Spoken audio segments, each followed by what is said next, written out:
श्री गणेश, श्री गणेश, श्री गणेश।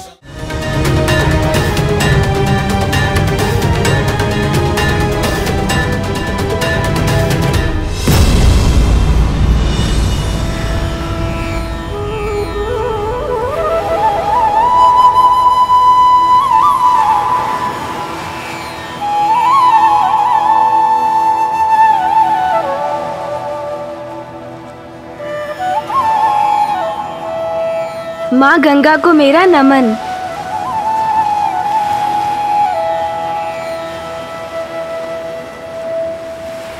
गणेश माँ गंगा के तट पर क्यों चला आया? क्या है उसके मन में? क्या करना चाहता है वो? हमें माँ को माँ गंगा तक लाना होगा। यही माँ श्री महाकाली का आविर्भाव होगा। चतुर चतुर चतुर चतुर ज्ञानी, चतुर चतुर चतुर चतुर ज्ञानी। ये क्या कह रहे हो तुम गणेश? विस्तार से कहो। माँ श्री महाकाली का आविर्भाव अर्थात? हाँ भैया, महागणपति जी ने स्वयं मुझे बताया। जगत जननी की इस लीला का आरंभ जल से होगा। तुम किसी भी उपाय से देवी मातंगी को पावन गंगा के जल में प्रविष्ट कराओ, वहीं श्री महाकाली का आविर्भाव होगा। गणेश, माँ श्री महाकाली का अवतार धारण करने वाली है। आगे हमारा मार्गदर्शन भी वही करेंगी। किंतु प्रथम पूज्य गणेश जी, हम माता मतंगी को यहाँ तक लाएंगे कैसे? क्योंकि वो तो सबसे विरक्त और अनभिज्ञ है, और वो हमारा निवेदन सुनेंगी भी कैसे?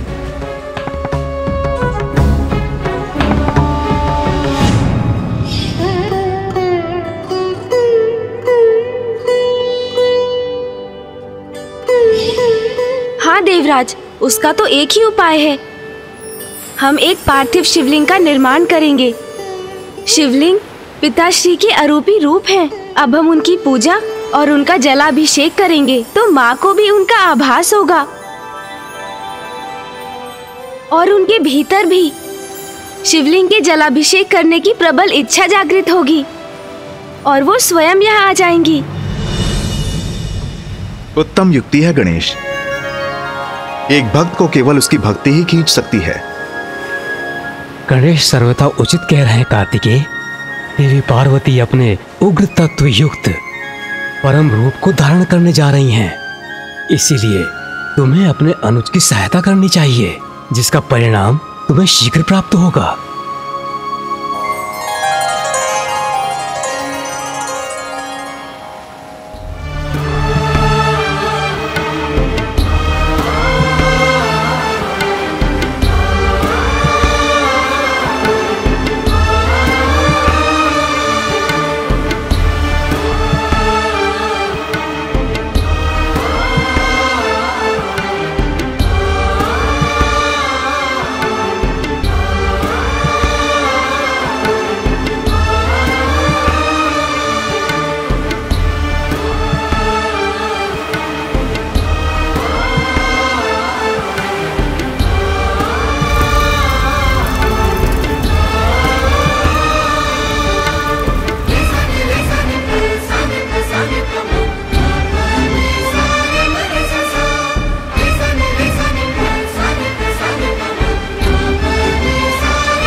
नमकं चमकं एकैकस्य नमस्कारा शंकराय महात्मने स्वभ्यश्चादौ च वर्णान्ते वाक्यकाले भवेदिति। नमकं चमकं चैव पुरुषोक्तं तु नित्यशः प्रविश्यते महादेवो गृहे गृहपतिर्यथा। रुद्राद्याय स्वरेणैव कंडिकादशकेन तु ततो वाक्यं प्रकुर्वीत ऋचान्ते षोडशाक्षरम्।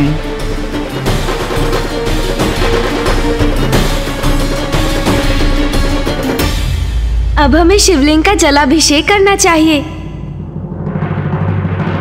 भैया, आप जलाभिषेक आरंभ कीजिए। रुद्राद्याय स्वरेणैव कंडिकादशकेन तु ततो वाक्यं प्रकुर्वीत ऋचान्ते षोडशाक्षरम् नमकं चमकम् एकैकस्य नमस्कारा शंकराय महात्मने स्वभ्यश्चादौ च वर्णान्ते वाक्यकाले भवेदिति नमकं चमकं चैव पुरुषोक्तं तु नित्यशः प्रविश्यते महादेवो गृहे गृहपतिर्यथा रुद्राद्याय स्वरे। स्वामी के जलाभिषेक करने से तो परम सुख का अनुभव होता है। ततो वाक्यं प्रकुर्वीत, मुझे भी प्रभु का जलाभिषेक करना चाहिए। हे प्रभु महादेव, हे आदि शक्ति, ये जो भी हो रहा है उसका रहस्य हमें समझाइए। श्री महाकाली का रूप लीजिए माता और जगत जननी की शक्ति का रहस्य उजागर कीजिए। रुद्राद्याय स्वरेणैव कंडिकादशकेन तु ततो वाक्यं प्रकुर्वीत ऋचान्ते षोडशाक्षरम् स्वभ्यश्चादौ च वर्णान्ते वाक्यकाले भवेदिति नमकं चमकं चैव पुरुषोक्तम्। पिताश्री तो वहाँ अकेले रह गए हैं, माँ कहाँ चली गई? महादेवो गृहे गृहपतिर्यथा रुद्राद्याय स्वरेणैव कंडिकादशकेन तु ततो वाक्यं प्रकुर्वीत ऋचान्ते षोडशाक्षरम्। पुत्र कार्तिकेय, गणेश की युक्ति सफल हो रही है। तुम्हारी माँ पावन गंगा की ओर ही आ रही है।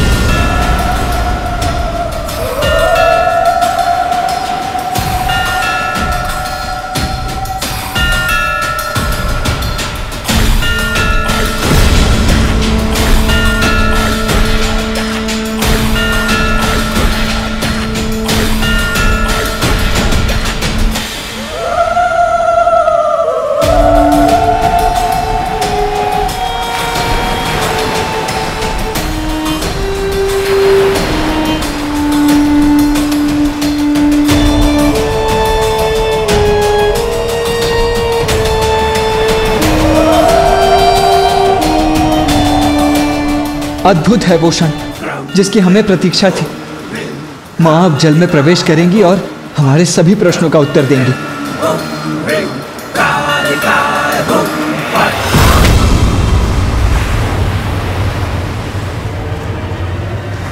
मैं कोई जल कलश तो लाई नहीं, तो मैं जल लेकर कैसे जाऊंगी? मैं जाकर कलश ले आती हूँ।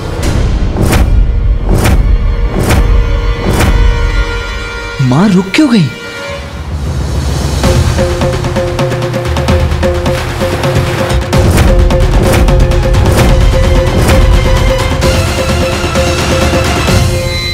गणेश, माँ तो लौट कर जा रही हैं।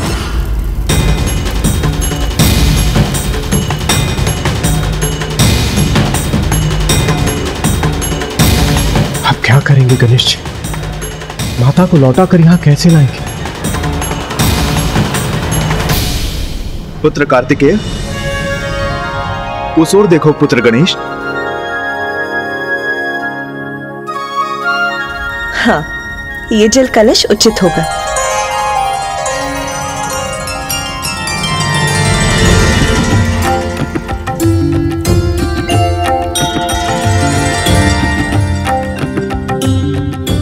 हाँ, चिंता की कोई बात नहीं। माँ तो मात्र एक जल के लिए पात्र लेने गई थी।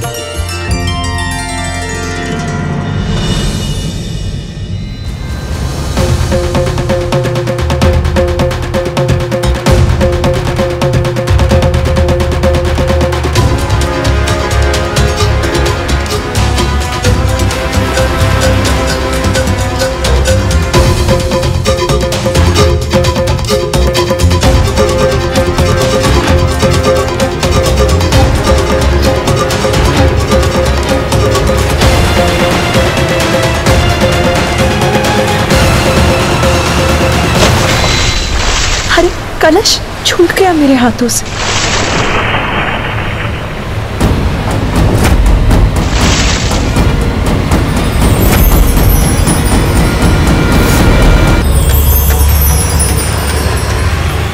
उचित है, यही उचित समय है।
माता तो जल में समाहित हो गई।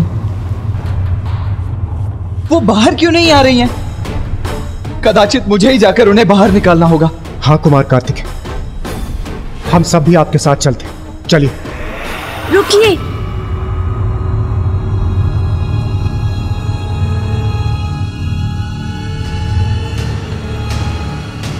गणेश, क्यों रोक रहे हो हमें?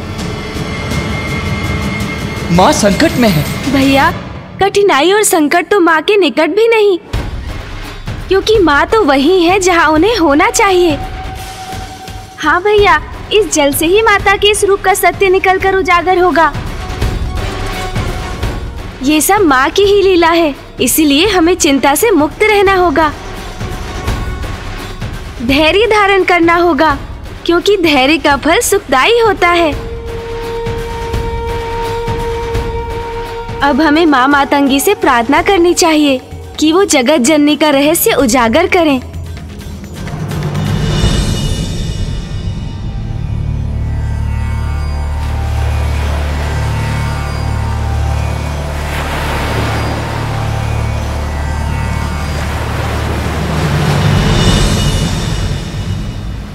माँ मातंगी, हमें हमारा उचित पथ दिखाइए, हमारा मार्गदर्शन कीजिए।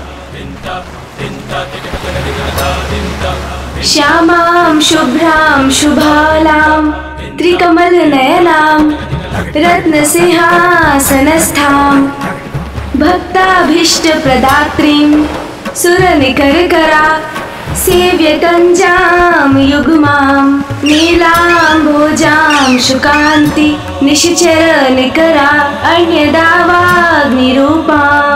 पाशं खड्गं चतुर्भिः वरकमलकै खेदकं चाङ्कुशं च।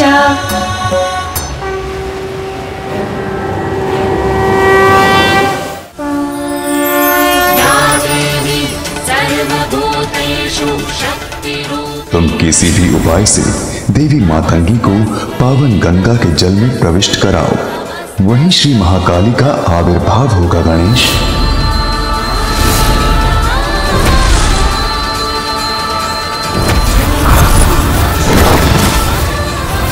ये देवी तो श्री महाकाली नहीं, ये तो कोई और है।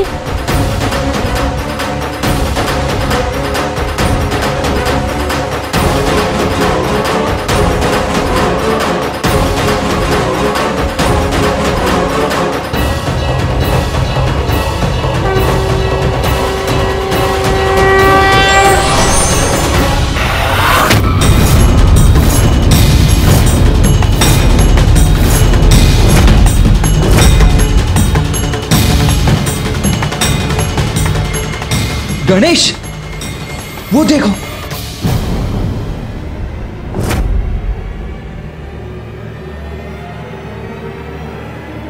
ये माता कहां अदृश्य हो गई?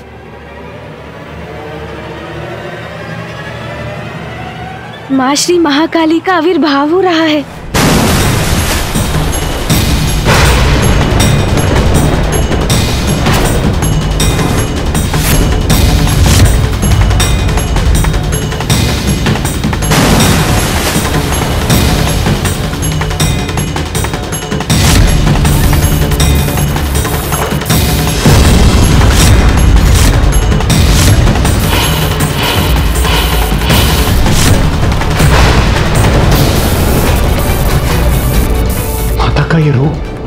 और ये क्रोध मुझे भयभीत कर रहा है। माता ने ऐसा कठोर रूप क्यों धारण किया है? जगत जननी की अद्भुत लीला वो ही जानती हैं। सत्य है, देवी आदि शक्ति के श्री महाकाली रूप का आविर्भाव हुआ है।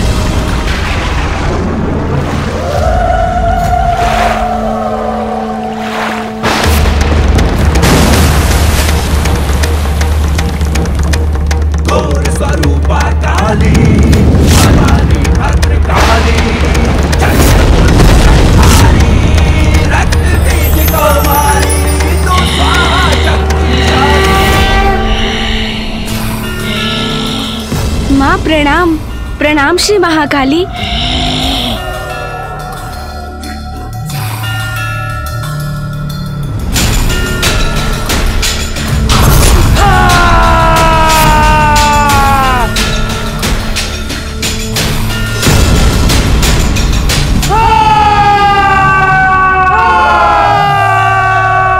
माता की विशालता में तो जैसे संपूर्ण ब्रह्मांड समा गया है। अनंत अद्भुत है माता का ये रूप।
माता श्री महाकाली की दिव्य भव्यता को मैं नमन करता हूँ।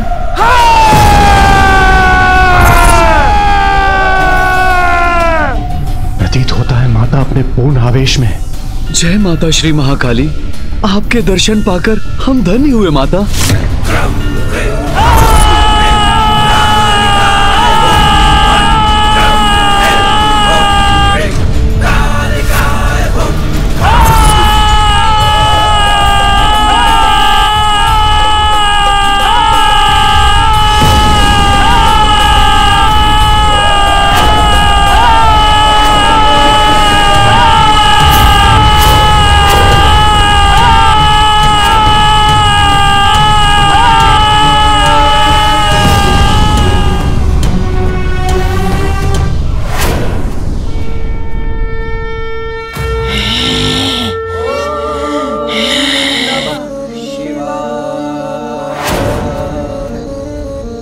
ये कैसा रहस्य है माता? कौन है? कौन है जो मेरा रहस्य जानना चाहता है? कौन?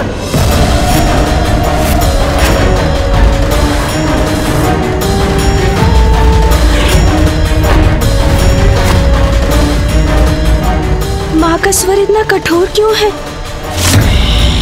श्री महाकाली के इतने कठोर वचन के पीछे अवश्य कोई कारण है। श्री महाकाली ने अपने वास्तविक स्वरूप में दर्शन दिया है। अवश्य ही कुछ घटित होने वाला है। तू जानना चाहता है? तू? कौन जानना चाहता है? बोल, तू जानना चाहता है मेरा रहस्य? प्रणाम माता महाकाली। वो मैं इतनी देर से प्रार्थना कर रहा था। रहस्य जानना है, रहस्य जानना है, तो अब क्या हो गया? तेरे मुख से बोल किसने छीन लिए? बोल!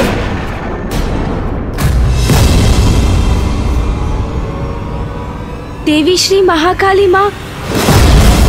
माँ की दृष्टि का ऐसा प्रचंड तेज।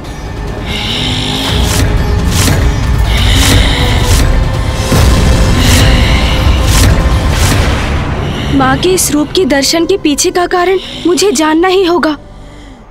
माँ, हम सभी आपकी लीला समझना चाहते हैं, उसका रहस्य जानना चाहते हैं। माता, ये सब मेरा ही अपराध है, मैं ही इसका कारण हूं माता।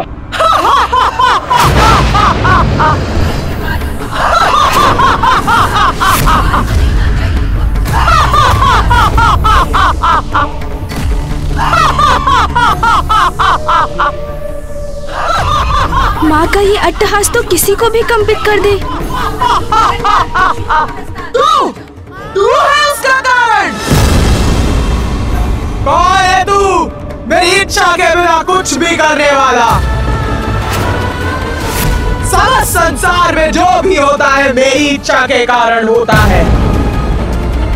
साधारण सा कोमल सा पत्ता भी हिलता है तो वो भी मेरी इच्छा से। तूने श्राप दिया था रे, क्योंकि वो मेरी इच्छा थी।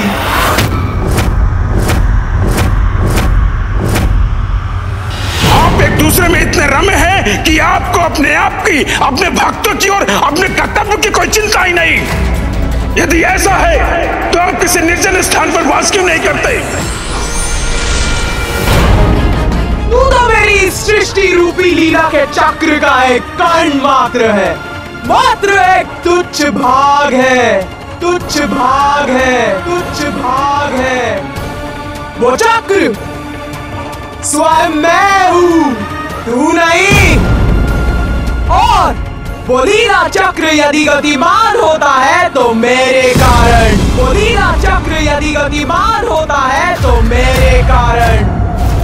पूछ पूछ, तेरे मन में क्या प्रश्न है?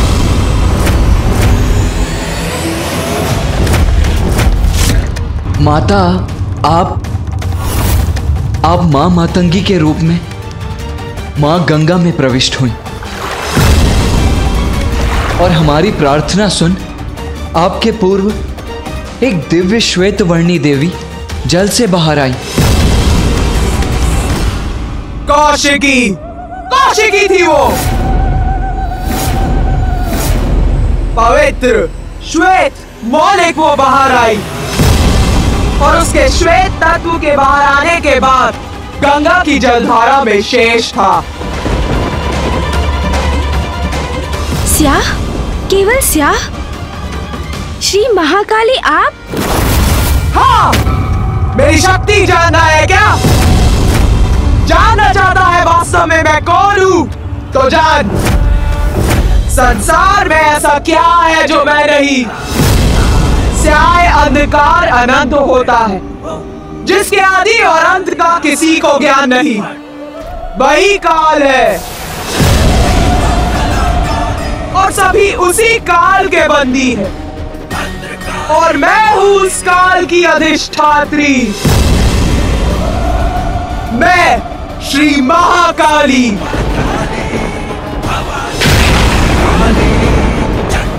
मैं ही परम ब्रह्मा हूँ, मैं ही परम ब्रह्मा हूँ। पराशक्ति हूँ मैं, पराशक्ति हूँ मैं, पराशक्ति हूँ मैं। विशाल विहंगम है माता का ये रूप, अद्भुत है उनकी महिमा। माता महाकाली, हम सभी नतमस्तक हैं आपके समक्ष।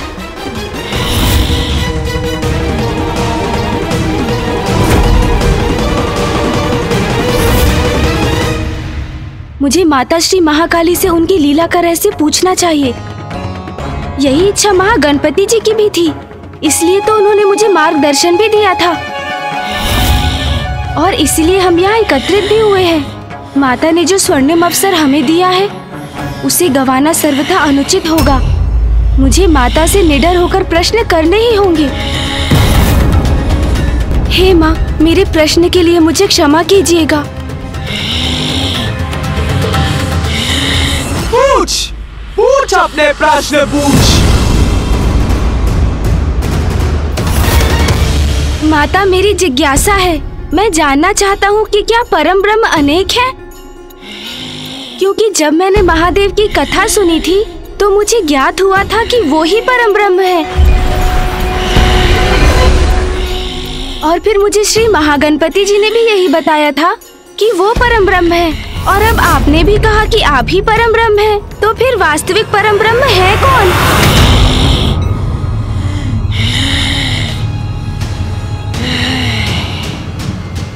उत्तम, अति उत्तम प्रश्न पूछा है रे गणेश। सत्य है, सत्य तो यही है कि परम ब्रह्म एक ही है और हम सब उसी महाशक्ति के रूप हैं। किंतु वो तो अव्यक्त है, निरंकार है, सर्वत्र व्याप्त। उनका ना कोई आरंभ है और ना ही कोई अंत। वो तो बस है एक सर्वोच्च अस्तित्व के रूप में। किंतु माता, यदि संसार में एक ही परम ब्रह्म है, एक ही महाशक्ति है, तो वो भिन्न रूप क्यों लेती है? गणेश, तू तो बड़ा बुद्धिमान है रे। तेरी जिज्ञासा शांत करनी ही होगी। ध्यान से सुन, परम ब्रह्म की महाशक्ति संसार में आवश्यकता के अनुसार अनेकों रूप में प्रकट होती है। वही परम ब्रह्म महादेव के रूप में प्रकट हुए और श्री महागणपति जी के रूप में भी। वही श्री महाविष्णु संसार में नारायण के रूप में प्रकट हुए।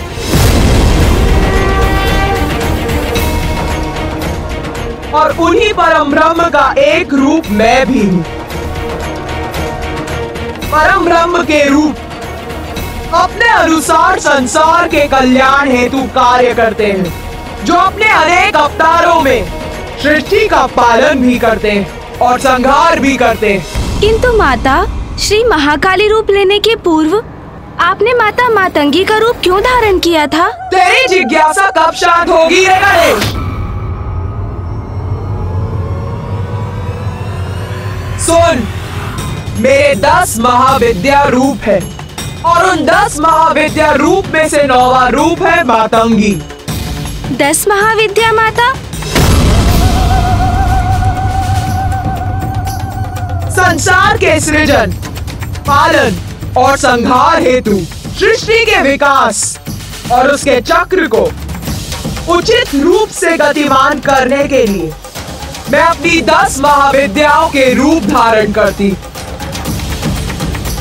और जब जब संसार को मेरी आवश्यकता होती है, तो उसी प्रकार मैं अपना रूप धारण करती। माता, मेरी जिज्ञासा तो और भी बढ़ती जा रही है। आपकी 10 महाविद्या रूप माता, ये कौन है? हमें उनके रूप, शक्तियाँ और कार्य विस्तार से बताने की कृपा कीजिए माता। हमें उनके नामों का भी परिचय दीजिए।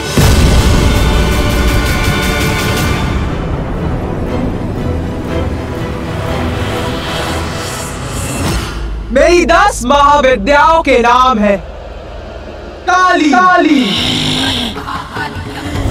तारा, तारा, षोडशी, षोडशी, भुवनेश्वरी, भैरव, भैरवी, भूपति, बगुला, बगुला,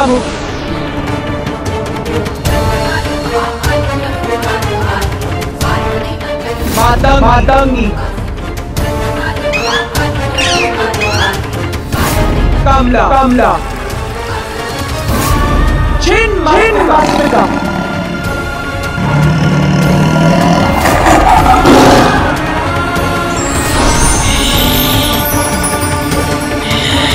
और मेरे प्रत्येक महाविद्या रूप में महादेव भिन्न रूप में मेरे साथ रहते।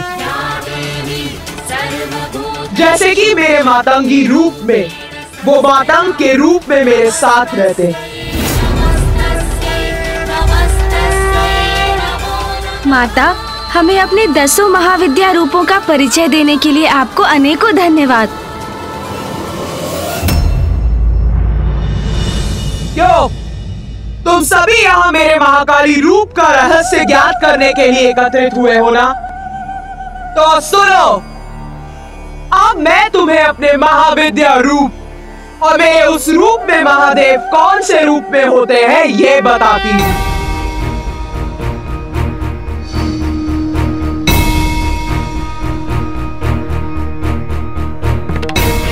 मेरा सर्वप्रथम महाविद्या रूप है काली।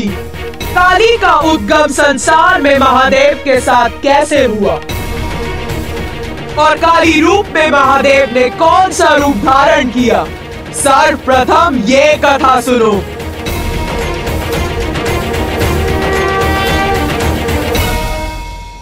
प्रलय के उपरांत संसार नष्ट हो जाता है, कुछ शेष नहीं रहता। तब एकमात्र मैं रहती हूँ, अव्यक्त निरंकार रूप में, और फिर मेरा प्रणव रूप प्रकट होता है जिससे संसार की सृष्टि होती है।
देवी पार्वती आप एक ही तत्व हैं। समय आने पर देवी लक्ष्मी नारायण की पत्नी बनेंगी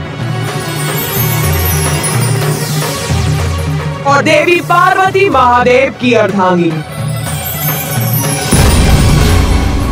महादेव और देवी सरस्वती आप दोनों एक तत्व हैं। उचित समय आने पर देवी सरस्वती ब्रह्मदेव की पत्नी बनेंगी।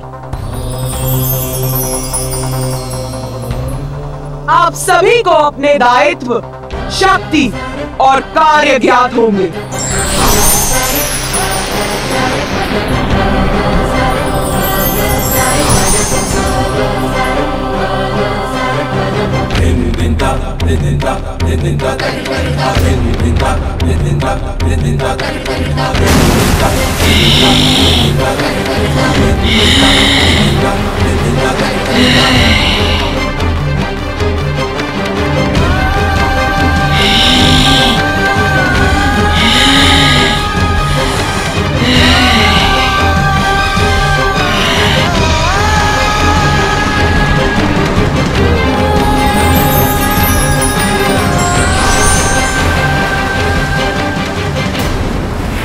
सृष्टि के नवीन सृजन के समय जब संपूर्ण सृष्टि जलमग्न थी, उसमें थल अंश मात्र ही था। जो जल में उसी प्रकार विद्यमान था जैसे घृत जल में रहकर भी उससे पृथक ही रहता है। थल कोमल था, उसे कठोर बनाना था जिससे उस पर जीवन का संचार हो सके। विष्णुदेव को संसार का पालनहार बनना था, किंतु उसके लिए सर्वप्रथम संसार को आकार देने की आवश्यकता थी। इसलिए मैंने निर्णय लिया कि विष्णुदेव संसार की रचना में मेरे सहायक बनेंगे। सृष्टि के पालनहार, किंतु मामा जी तो गहन निद्रा में लीन थे। सत्य है, नारायण तामसी प्रभाव में आकर माया के वशीभूत थे, इसीलिए उन्हें निद्रा से जगाना अत्यंत महत्वपूर्ण था। और उन्हें जगाने के लिए मैंने अशांति उत्पन्न करने का निश्चय लिया। अशांति माता? हाँ, अशांति मधु और कैटब के रूप में।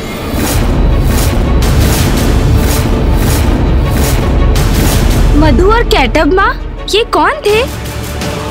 दो असुर जिन्हें मैंने अपनी माया स्वरूप देवी महामाया का रूप धारण कर उत्पन्न किया।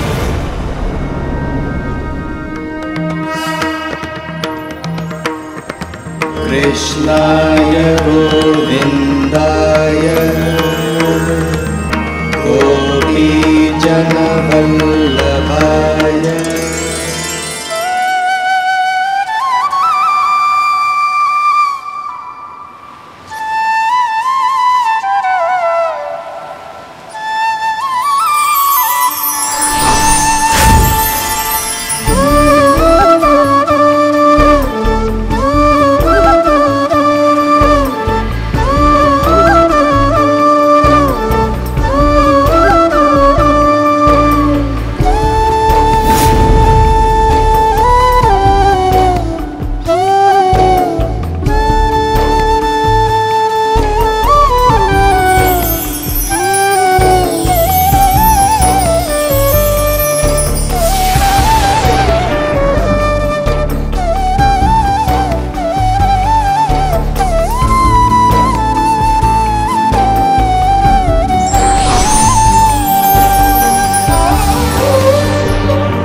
उनके उत्पन्न होने पर मैंने उनमें प्राण का संचार कर उन्हें जीवन प्रदान किया।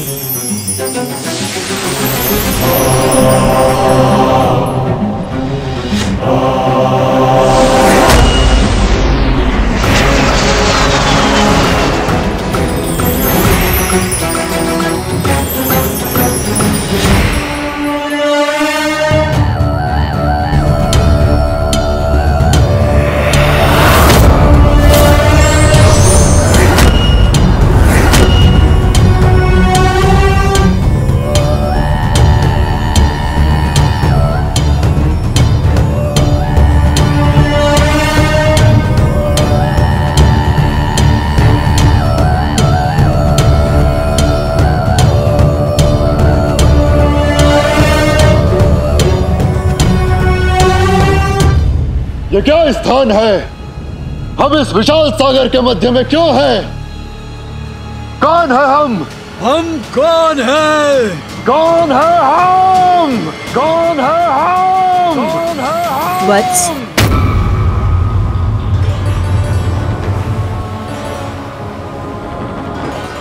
तुम दोनों हो मधु और कैटब।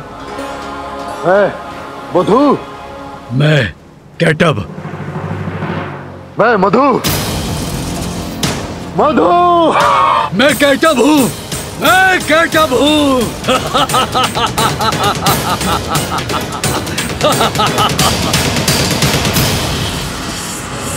किंतु तुम कौन हो देवी?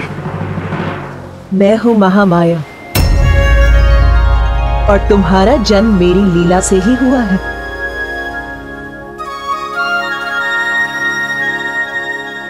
प्रणाम माता।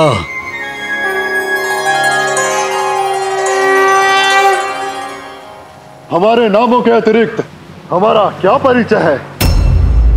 पुत्रों, तुम दोनों अत्यंत शक्तिशाली असुर हो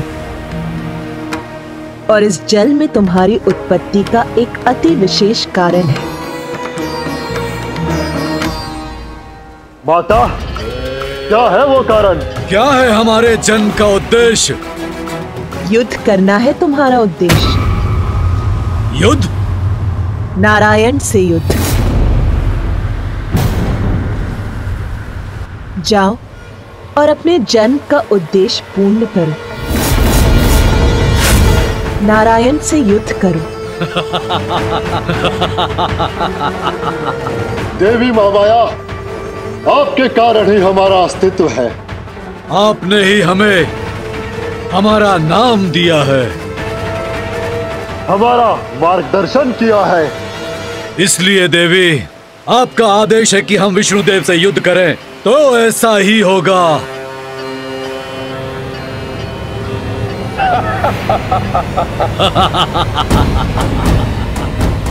प्रणाम माता।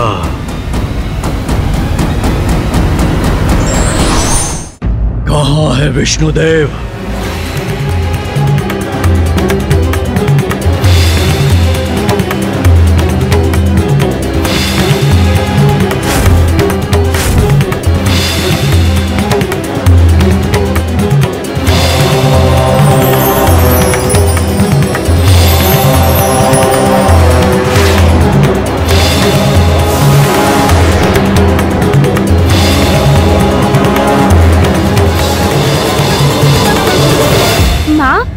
मधु और कैटब को मामा जी के साथ युद्ध करने का आदेश दे दिया।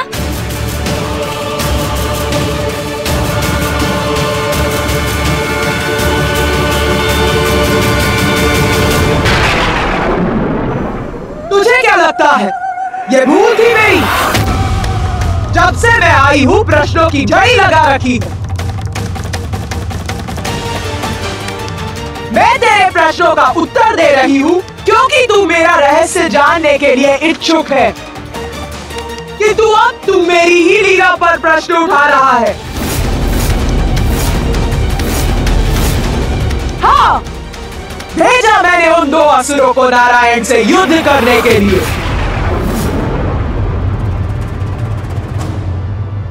मेरी लीला समझने का सामर्थ्य है भी तुझमें? मेरा उद्देश्य ये नहीं था माता, आपको क्रोधित नहीं करना चाहता था मैं। श्री महाकाली माँ, मैं तो बस।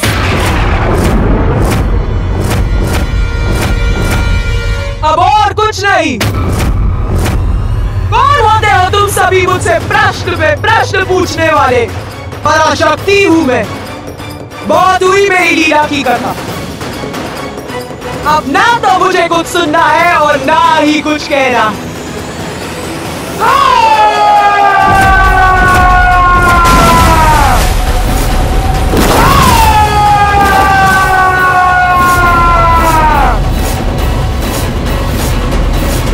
जा, नहीं बताती मैं अपना रहस्य। ये क्या कर दिया मैंने? माँ श्री महाकाली माँ के कोप को जागृत कर उन्हें हमसे रुष्ट कर दिया।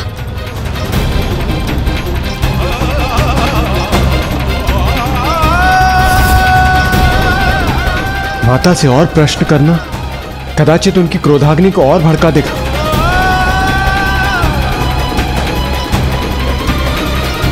बस, बहुत हुआ।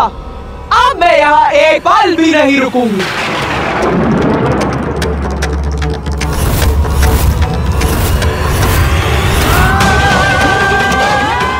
माता जा रही है यहाँ से। ओम जयंती मंगला काली भद्रकाली कपालिनी दुर्गा क्षमा शिवा धात्री स्वाहा स्वधा नमोस्तुते। ओम जयंती मंगला काली भद्रकाली कपालिनी दुर्गा क्षमा शिवा धात्री स्वाहा स्वधा नमोस्तुते।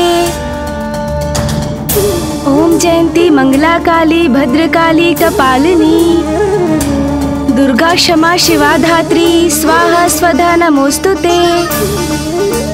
ओम जयंती मंगला काली भद्रकाली कपालिनी दुर्गा क्षमा शिवा धात्री स्वाहा स्वधा नमोस्तुते।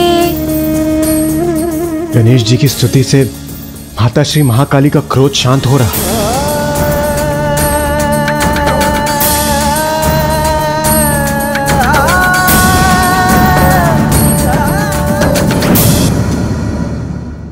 माँ, माँ,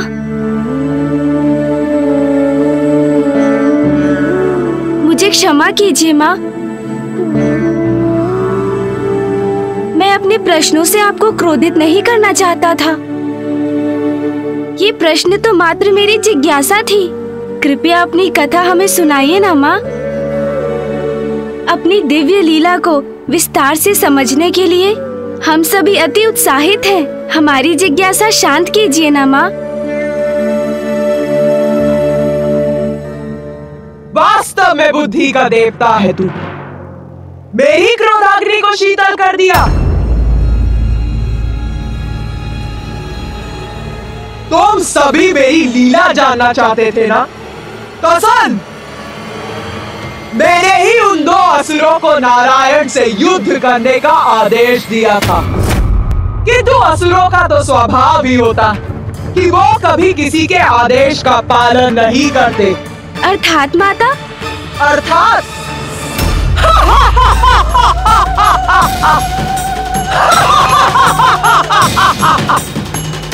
नारायण तक पहुंचने से पूर्व मधु और कैटब की कुदृष्टि ब्रह्मदेव पर पड़ गई।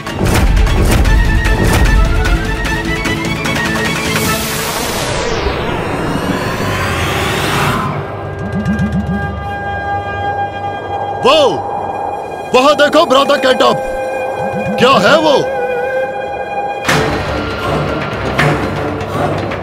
उचित है मधु, देखता हूं, अभी देखता हूं।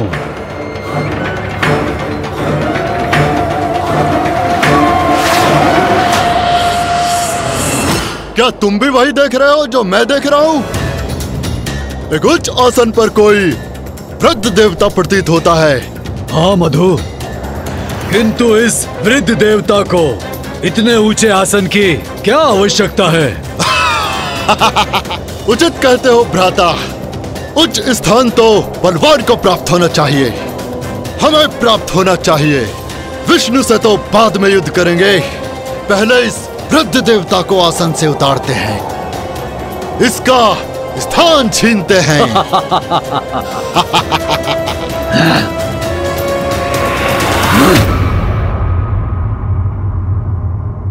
हे वृद्ध देवता, सुनो, सुनो।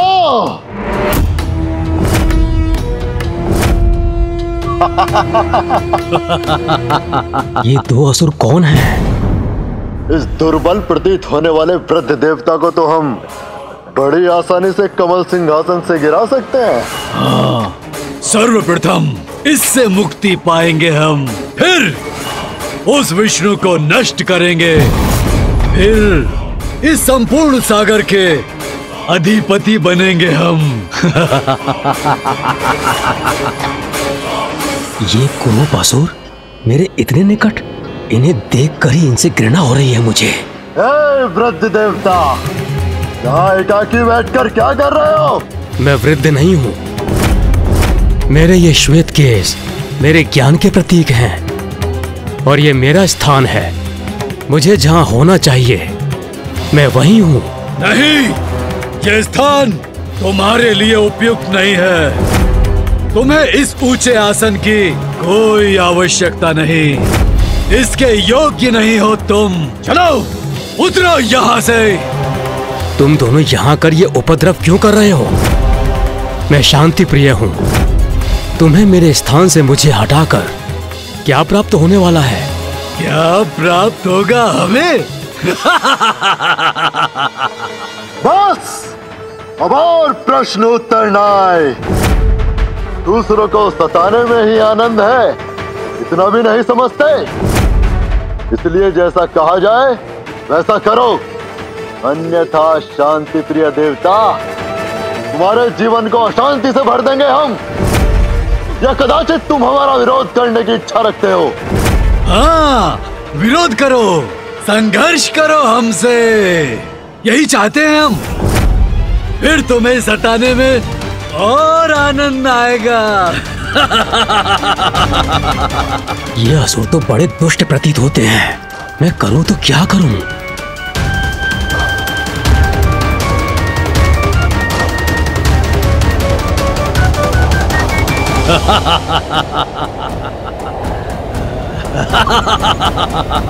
प्रतीत होता है ये उद्दंड असुर थमने वाले नहीं। उतरो नीचे इस आसन से, अन्यथा हम बलपूर्वक गिरा देंगे तुम्हें। इसके योग्य नहीं हो तुम, चलो उतरो यहाँ से। इस विकट परिस्थिति में कौन सहायता करेगा मेरी?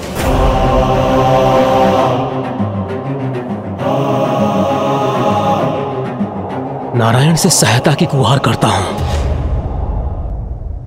नारायण, नारायण, निद्रा त्यागिए, उठिए नारायण, नारायण, मेरी सहायता कीजिए। नारायण, विष्णु को निद्रा से जगाने में क्या लाभ।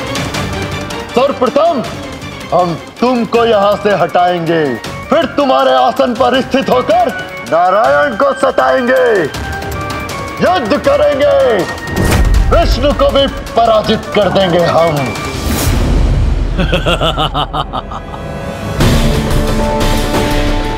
नभदेव वधु और कैटभ से आतंकित, क्योंकि वो उनसे युद्ध नहीं कर सकते, तो वो नारायण की प्रार्थना कर उन्हें उनकी निद्रा से जगाने का प्रयत्न करने लगे।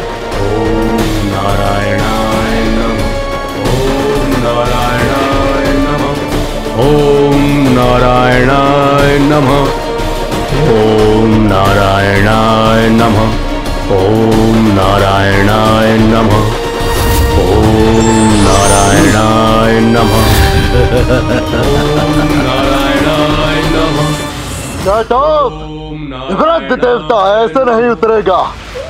क्यों ना एक कार्य करें, इसके कमल की जड़ को ही विलक कर देते हैं, इसे गिरते देख बड़ा आनंद आएगा।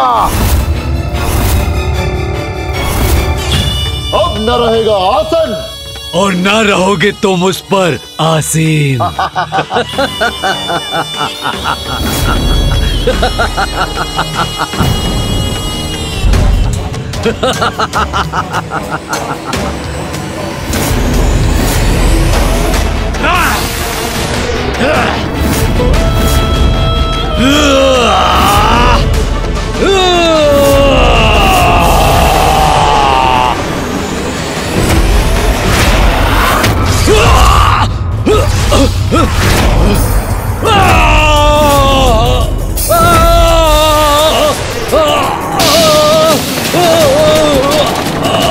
ये क्या हो रहा है? हमें आहत किसने किया? कौन है हमें नीचे गिराने वाला?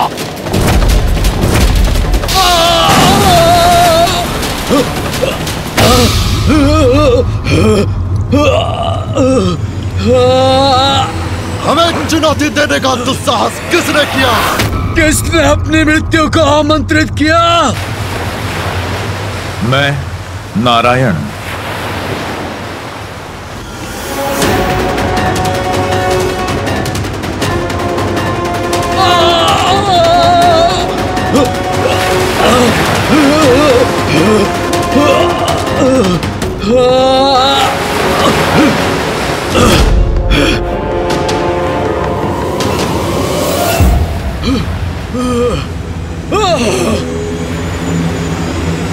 नारायण के कान की मैल से उत्पन्न हुए ये असुर कोई साधारण असुर नहीं थे, और उनमें प्राण तो मैंने ही फूके थे, तो उनका अंत इतनी सरलता से कैसे हो सकता था? मैं चकित और विचलित इस बात से हूँ कि माता द्वारा उत्पन्न 2 असुर उन श्री हरिनारायण विष्णु का सामना भला कैसे करेंगे, जो स्वयं जगत के पालनहार हैं?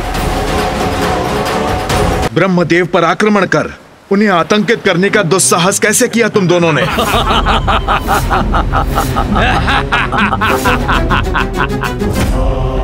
ओह, स्वयं तुम ही हो नारायण। तुम आ ही गए हमारे समक्ष। उचित किया, हमारा आदेश तो तुमसे युद्ध करना ही था। सर्वथा उचित है ये। उस वृद्ध देवता से तो हम बाद में निपट लेंगे। सर्वप्रथम तुम्हें ही नष्ट करते हैं, तुम्हें ही नष्ट करते हैं, ही नष्ट करते हैं।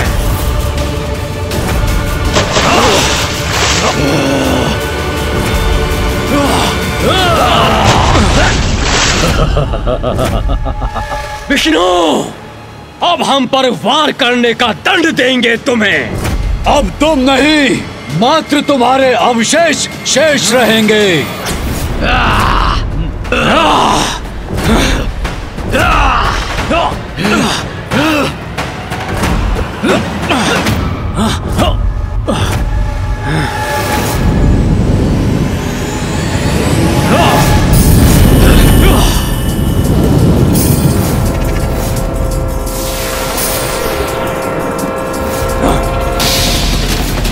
इन दोनों दुष्टों ने तो विष्णुदेव पर आक्रमण कर दिया।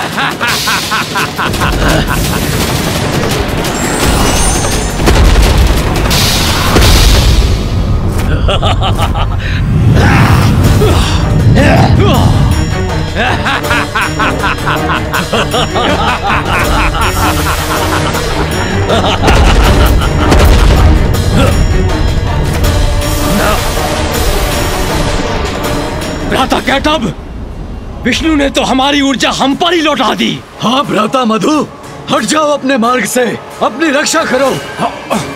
ये ऊर्जा तो मुझ तक पहुंचने ही वाली है, किंतु मैं रोक दूंगा इसे।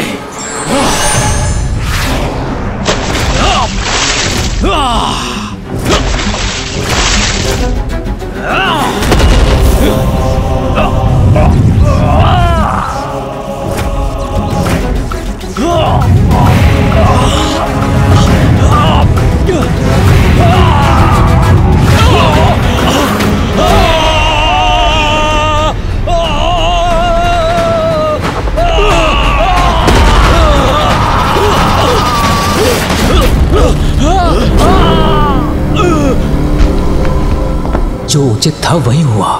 ये दोनों दुष्ट असुर नष्ट हो गए। धन्यवाद नारायण। इन असुरों के साथ इनके आतंक का भी अंत हुआ। अब ब्रह्मदेव पुनः ध्यान मग्न हो सकते हैं।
ये कैसे संभव है?